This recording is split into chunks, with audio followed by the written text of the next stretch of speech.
Today comes a turning point in the history of the world, not just because it marks the time historians begin to refer to years with AD attached to them instead of BC, but because God's Son comes into the world revealing his glory as a human for the first time ever.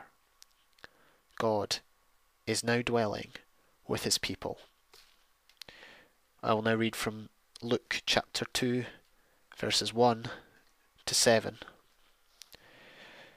In those days, Caesar Augustus issued a decree that a census should be taken of the entire Roman world.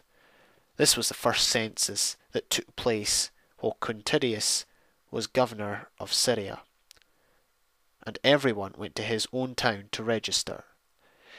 So Joseph also went up from the town of Nazareth in Galilee to Judea, to Bethlehem, the town of David, because he belonged to the house and line of David.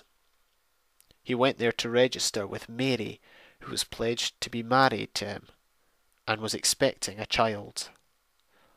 While they were there, the time came for the baby to be born, and she gave birth to her firstborn, a son. She wrapped him in cloths and placed him in a manger, because there was no room for them in the inn. The story is over very quickly, but it is still an important part of the Bible as God's rescue plan begins to take shape. In a humble town of Bethlehem, during the time of a census, the story takes place.